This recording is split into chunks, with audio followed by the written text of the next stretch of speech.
Igeret HaKodesh Siman Tedvav, nous sommes à la page 244, 12e ligne. Vegam Netzer Veonikra. Avant de nous parler des sphirotes, l'Admorazaken a commencé par deux introductions. D'abord, les sphirotes, ça te concerne. Elles sont le reflet de ta neshama. Ta neshama dérive directement des sphirotes. Ensuite, les sphirotes te dépassent complètement. Ce que tu pourras comprendre par rapport à la réalité n'est même pas comparable à une goutte d'eau dans l'océan. Ta perception est complètement décalée. On avait dit Ein Aror par rapport à ce que sont réellement les sphirotes. Et nous avons déjà parlé, après ces deux premières introductions, des trois sphirotes qui s'inscrivent dans la prise de décision. Chesed, Gvura et Tiferet. Je dois décider. Chesed, je donne sans regarder. Gvura, je ne donne rien à personne. Tiferet, je donne tout de même, même s'il ne le mérite pas vraiment. Après cette première étape, cette première prise de décision, on se dirige vers l'application de ces décisions, qui se fera plus tard en pensée, en parole et en action. Et il faut donc encore déterminer de quelle façon donner. Et c'est là qu'interviennent Netzer Veod. Je prends l'exemple que donnait l'Admorazaken. Chesed, un père prend la décision d'enseigner à son fils. Gvura, il se dit qu'il n'est peut-être pas encore au niveau, il vaut peut-être mieux ne rien lui dire. Tiferet, je vais tout de même lui en parler. La décision est prise, bien. Mais maintenant, comment je vais procéder ? Comment je vais lui présenter le message que je veux lui donner ? De quelle façon ? Quels exemples je vais déjà pouvoir lui donner ? Quelles histoires je pourrais bien lui raconter ? C'est la première explication que nous donne l'Admorazaken au sujet de Netzer Veod. Et il ajoute que Netzer Veod ont encore une autre facette. Vegam Netzer Veod. Nikra Shchakim Verechaim Shchakim Man Tzadikim. Netzer Veod sont appelés les cieux dans lesquels se trouvent les meules qui vont moudre la manne pour les tzadikim, qui vont alimenter les tzadikim. Comme quelqu'un qui va moudre du blé dans une meule. Il va moudre le blé en toutes petites particules, car et de la même façon, un père qui veut transmettre un enseignement à son fils va devoir réduire la quantité d'enseignement qu'il va prodiguer à son fils.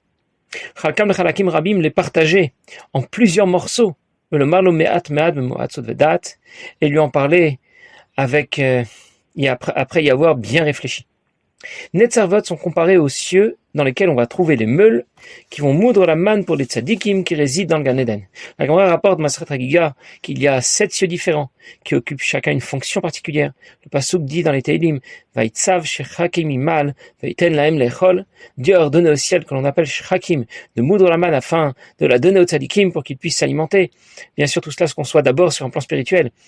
Le père qui a pris la décision d'enseigner à son fils va lui aussi d'abord devoir moudre son message. Les graines de blé ne sont pas comestibles. Mais une fois qu'elles ont été moulues, on va pouvoir fabriquer du pain qui permettra à celui qui va le consommer de se nourrir. Le père qui a pris la décision d'enseigner à son fils va lui aussi adapter son message pour le faire passer en petite quantité, progressivement. Alors je récapitule. Nous avons déjà vu deux aspects différents de Netzer Veod qui se rejoignent tout de même. Une fois que la décision d'enseigner à son fils a été prise, il faut d'abord réfléchir à la façon de transmettre ses idées, les amener à maturation, comme les cellules du cerveau du père qui subissent un processus de maturation qui leur permettent d'intervenir dans la procréation. C'était l'exemple que rapportait l'Admorazaken la dernière fois. Mais il faut ensuite faire passer ces idées de façon progressive, petit à petit, comme les graines de blé que l'on va moudre pour obtenir des particules plus fines qui vont nous nourrir. En deux mots. Pour enseigner, il faut d'abord adapter et il faut ensuite simplifier son message. Tu ne peux pas enseigner ce que tu sais tel quel. Il sera d'abord nécessaire d'adapter ton discours et ensuite de le simplifier. C'est ce qu'on appelle Netzer Veod. Ces deux premières facettes de Netzer Veod se rejoignent, se ressemblent un peu, et l'Admorazaken va nous parler maintenant d'un autre aspect de Netzer Veod. Vegam bichlal bechinat Netzer. Qu'est-ce qu'on appelle encore Netzer ou le Netzer ve'la'amod neged kol monei hashpa'a v'alimud bibno? C'est ce qui va permettre de vaincre et de surmonter tous les obstacles, tous les freins qui viennent empêcher la transmission de l'enseignement d'un père à son fils. Et ces freins se déclinent à deux niveaux, mi bayit ou mi chutz, de l'intérieur ou de l'extérieur. Mi bayit, de l'intérieur. Haynu litrazek neged midat hagvura v'tzimtzum shebe'avatzmo. Ça veut dire surmonter la rigueur qui voudrait que le père ne transmette pas à son fils l'enseignement qu'il voulait lui donner. Il va éveiller davantage de rigueur vis-à-vis de son fils. L'homme oui, le kachadaïn et dire qu'il n'est pas encore au niveau. Puis et dans le corps du texte, il nous manque quelques mots. Netzar ve'od a ici un autre sens. Ça ne veut pas seulement dire, ça ne correspond pas seulement à la réflexion qui suit la prise de décision, cette réflexion qui va déterminer comment donner, comment adapter, comment simplifier. Netzar ve'od correspond aussi à une deuxième étape dans la prise de décision. La décision a déjà été prise, mais il faut encore revalider cette décision. Les administrations se sont complètement inspirées du schéma des Sphirot. Ça veut dire, tu as pris la décision d'enseigner à ton fils, Chesed, Gvura, Tiferet, c'est bien, mais une seconde. Tu es vraiment sûr d'avoir pris la bonne décision? On va remettre cette question à l'ordre du jour. Peut-être que finalement, il n'est pas vraiment au niveau de comprendre ce que tu veux lui dire. C'est l'autre facette de Netzar ve'od. Lever tous les obstacles qui s'opposeraient encore à l'exécution de mes décisions. Revalider mes décisions. Quand une décision a été prise, il peut encore subsister plusieurs freins. Netzar, un premier frein. De mon côté, je m'interroge. Bifnim. Je ne sais pas si mon message est adapté et adéquat. Un deuxième frein, Hod. De son côté, Mibachutz. Je ne sais pas si mon fils, celui qui recevra mon message, va vraiment y arriver. Je vous donne un exemple. Quelqu'un assiste à un Farbringen, un shiur, et ça l'a beaucoup touché. Il a pris une bonne décision. Et quand le shiur se termine, quand le Farbringen se termine, il se demande, vraiment, j'ai décidé de faire telle et telle chose. J'étais sérieux. Qu'est-ce que j'ai bu déjà? Quand on dit un peu les chayim, c'est pas possible, comment on peut délirer? J'avais vraiment pris une bonne décision, mais des freins et des obstacles se dressent encore pour m'empêcher d'y arriver, pour m'empêcher de mettre en application ces bonnes décisions. J'ai décidé d'améliorer mon comportement, mais en chemin vers l'application concrète, cette décision est freinée. Elle doit donc être revalidée. On appelle cette étape Netzar ve'od. Netzar se traduit la victoire. Ça veut dire vaincre et surmonter les freins et les obstacles après que la décision a été prise. Entre parenthèses, c'est écrit Bekitveya Nirsham Chaser. Il nous manque une partie ici dans le corps du texte. Il nous manque des informations au sujet de Hod. Comment Hod correspond à lever les freins qui s'opposent à ma décision? Mi Bachutz, de son côté, du côté de mon fils, du côté de celui qui va recevoir mon enseignement, parce que je ne sais pas s'il va vraiment y arriver. L'Admor HaZaken explique clairement ce que représente Netzar. Il dit Vegam Birchal Bechinat Netzar. Mais il nous manque des informations claires au sujet de Hod. On comprend que la deuxième étape de validation de la décision ressemble à la première. Chesed sera en phase avec Netzar. Gvura est en phase avec Hod. La deuxième étape de validation de la décision va ressembler beaucoup à la première. Et on comprend tout de même à quoi correspond Netzar et Hod, aux deux mêmes tendances que Gvura et Chesed.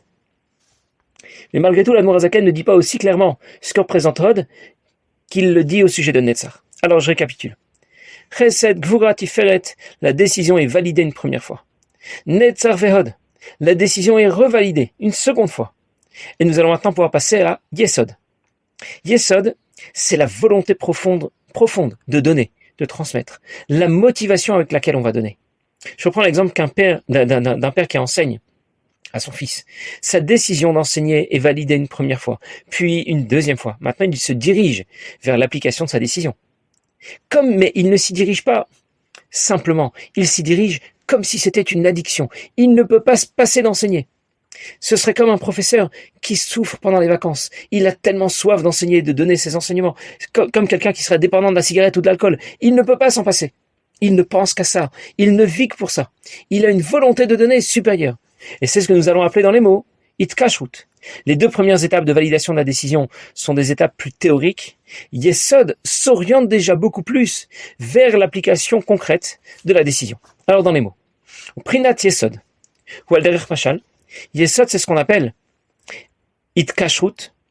On peut traduire l'attachement. Ça veut dire la motivation profonde avec laquelle on va transmettre ou donner. Lorsqu'un père va enseigner à son fils, mais avec beaucoup d'amour, avec beaucoup de volonté.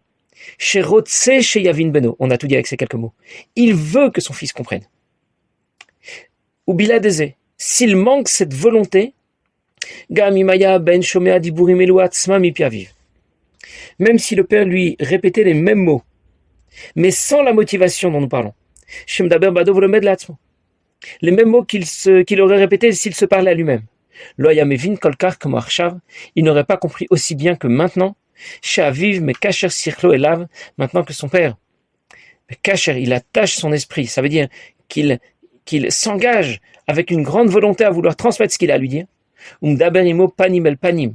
Et lorsqu'il lui parle face à face, Ava, Cheshek, avec amour, avec une grande volonté, chez Choshek Meod, chez Avin Beno, parce qu'il veut vraiment que son fils comprenne. Il y a un machal qui raconte, il y a une certaine époque, lorsque quelqu'un voulait vendre du café et qu'il voulait importer du café, bien il devait payer des taxes à la douane. Et quelqu'un avait voulu éviter de payer ses taxes, et donc il a déclaré sur le formulaire qu'il transportait des graines de blé. Lorsque la cargaison a été arrêtée à la douane, et que les douaniers ont regardé de quoi étaient faites ces graines pour les oiseaux, et alors on lui a demandé, mais c'est pas des graines pour les oiseaux, ça ressemble plutôt à des graines de café. Alors notre contrebandier a répondu au douanier, écoutez, moi, je mets ces graines devant les oiseaux. S'ils veulent les prendre, ils les prennent. Et s'ils ne veulent pas, tant pis, ils ne les prendront pas. De la même manière, un professeur peut donner son shiur à ses élèves. Et se dire, si les enfants comprennent, tant mieux. Et si les enfants ne comprennent pas, tant pis. C'est pas trop son problème. Ou bien, un père peut donner son shiur à son fils. Et on imagine qu'il va le donner avec beaucoup plus de conviction, avec beaucoup plus de motivation. Ce ne sont pas les mots qu'il va dire qui seront déterminants. Ce n'est pas le ton qu'il va employer, est-ce qu'il va crier ou gesticuler, mais plutôt sa détermination à enseigner. Il vit son shiur. Il a une volonté extraordinaire de transmettre, et ça se sent, et ça se voit. Alors, nous n'avons pas tout à fait terminé d'expliquer ce que représente Yesod. Mais il faut déjà savoir que la description que nous donne ici l'Admour HaZaken est très théorique. C'est une description dans les grandes lignes. Et c'est ce schéma que l'on va retrouver dans tous les différents systèmes qui s'organisent dans la création. On va le retrouver dans celui des Sphirot, bien sûr, du côté de l'Akdusha. On va aussi le retrouver du côté des Klipot, qui est opposé à l'Akdusha. On va le retrouver dans l'organisation des Kochot HaNefesh, de la Neshama pour l'homme. Et c'est dans la suite de Siman, que l'Admour HaZaken va nous expliquer de façon plus précise comment ce schéma théorique général va s'appliquer spécifiquement à l'organisation des Sphirot. Alors pour comprendre comment le schéma des Sphirot, le schéma général que l'Admour HaZaken nous décrit, s'applique à la fois du côté des Sphirot, mais aussi à la fois du côté des Klipot, du côté du mal. Rabbi Yosef Yitzhak, Rabbi précédent, raconte un Shimat HaMa'asar dans les notes qu'il a prises au sujet de l'emprisonnement qu'il a subi en Tavresh Pezaïn en 1927 en Russie. Il raconte que l'un des prisonniers qui était avec lui dans la même cellule s'est un jour adressé au geôlier. Il lui a dit « Excusez-moi, maître, j'ai quelque chose à vous demander. » Alors le geôlier lui a envoyé une plaque. Il lui a dit « Je ne suis pas un maître. Il n'y a pas de maître en Russie. Nous sommes tous des camarades. Nous sommes tous égaux, des frères dans la patrie, dans la nation. » Très bien. Alors le prisonnier lui a dit « Très bien. Alors, camarade, j'ai quelque chose à vous demander. » Et de nouveau, il se reçoit une claque du geôlier. Il lui dit « Moi, je suis ton camarade. Je ne suis pas ton camarade. Toi, tu es un prisonnier. Moi, je suis un camarade. » Alors notre pauvre prisonnier lui a dit « Bon, alors comment vous voulez que je vous appelle ?» Et il lui a dit « Tu vas m'appeler camarade en chef, camarade officier. » Quand on parle d'un chef, on parle d'un officier. Ça veut dire que celui qui lui est soumis doit lui obéir comme un serviteur. Et quand on parle d'un camarade, d'un frère, alors on parle plutôt d'amour, de proximité. Et ce sont ces deux valeurs, camarade, officier, camarade et chef, qui se déclinent du côté des Klipot et que le régime communiste a lui aussi intégré dans son système, mais qui au départ correspondent à Chesed et Gvura. Chesed et Gvura se retrouvent aussi dans Avodat Hashem. On peut servir Dieu avec un sentiment d'amour pour Dieu, vouloir le rejoindre, se rapprocher de lui, ou bien le servir avec beaucoup plus de rigueur, avec Gvura, avec beaucoup plus de crainte.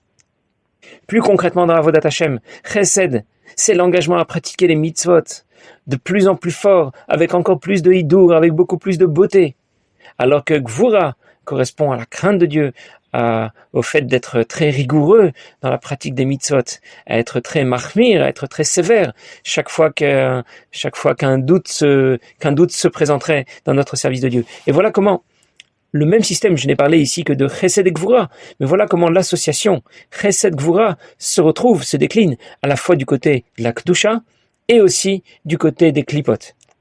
Juste pour préciser que la description que nous fait ici l'Admour HaZaken est au départ très théorique et elle va s'appliquer de différentes façons du côté de l'Akdusha, schéma des Sphirot dont nous allons parler, mais aussi du côté des Klipot qui est opposé à l'Akdusha, et aussi au système au Kochot, à Nefesh, à la façon dont s'organisent les facultés de l'âme, mais nous verrons ça la prochaine fois. Bezrat Hashem, passez une bonne journée.